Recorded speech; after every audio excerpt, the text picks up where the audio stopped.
Armébé, village à Djoukrou situé à quelques encablures de la ville de Dabou, région des Grands Ponts.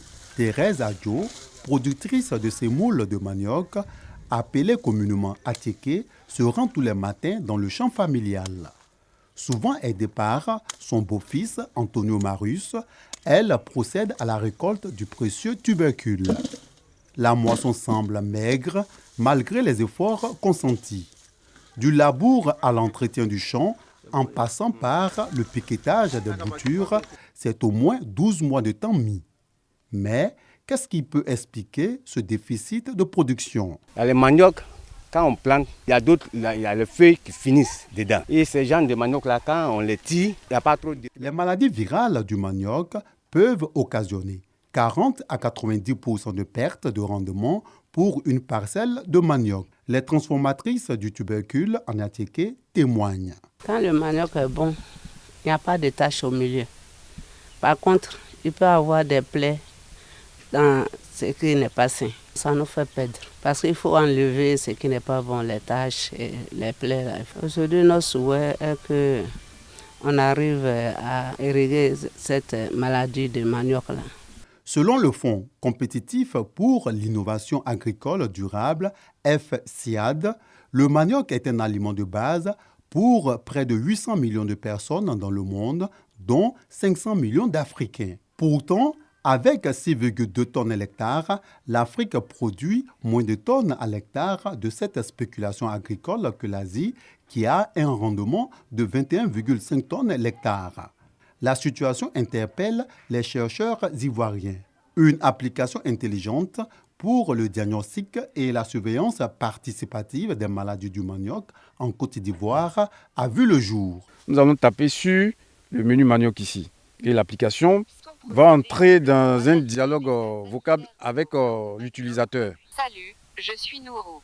Je vais vous aider à examiner votre plan de manioc. S'il vous plaît, appuyez le bouton procéder en bleu pour analyser l'état sanitaire de vos plants de manioc ou appuyez le bouton jaune pour prospecter votre champ. L'application va me faire la synthèse de l'état sanitaire de cette plante. S'il vous plaît, montrez-moi la troisième feuille qui n'a pas l'air saine à partir du bas de la plante. Appuyez sur démarrer lorsque l'image de la feuille est mise au point. Prenez une photo de votre champ s'il vous plaît. Après avoir examiné 6 feuilles, je pense que votre plante est infectée par la maladie de la mosaïque du manioc CMD. Lorsque vous avez une telle conclusion qui vous dit que votre champ est infecté par la maladie de la mosaïque virale, on vous demande simplement de laisser ces pieds de manioc arriver à leur terme, faire la récolte, et puis ces pieds qui sont infectés par la maladie de la mosaïque virale, de ne plus utiliser les boutures qui vont le lever de ces pieds-là pour faire un nouveau champ. Il vous faudra utiliser des boutures d'une plante saine pour pouvoir mettre en place votre nouveau champ. Et ces boutures déjà infectées, on vous demande d'aller faire l'incinération. Le projet dénommé WAVE, une plateforme scientifique et technique dont l'objectif est d'augmenter la production alimentaire en Afrique du centre et de l'ouest de manière durable, en développant des méthodes de contrôle et de gestion efficaces des maladies des plantes. Il prévient aussi l'incursion de maladies exotiques de plantes dans de nouvelles zones. L'application fonctionne correctement selon les producteurs de manioc. Si on avait su tôt que ces maladies pouvaient être diagnostiquées et éradiquées, la production du manioc serait très bonne et très avantageuse pour les populations. Et nous espérons qu'avec cette application, nous allons à l'avenir avoir de bonnes productions. J'ai utilisé l'application moi-même dans mon champ, ça marche très bien. Après une phase d'expérimentation du projet de lutte contre la maladie de la mosaïque africaine de manioc dans les départements de Dabou, Jacquesville, Yamoussoukro et Bouaké, la restitution des résultats est faite à Dabou. Le projet Nourou, qui est un projet FCIAD, ça tourne autour de 95 millions. Le projet a commencé depuis janvier 2020. Aujourd'hui, nous avons une application qui est, disons, à 95% fiable, que les paysans peuvent utiliser en plantation pour détecter la maladie.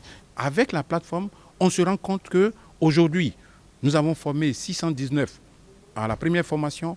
Après 3 mois après, nous avons renforcé la capacité de 331 personnes encore. Aujourd'hui, quand nous allons sur la plateforme, nous voyons qu'il y a 1200 personnes qui utilisent l'application. Vous pouvez voir ça sur la plateforme qu'on appelle Plant Village. Ce projet a permis la formation et la diffusion de l'utilisation d'une application intelligente basée dans un téléphone portable de type smartphone pour une détection des maladies du manioc.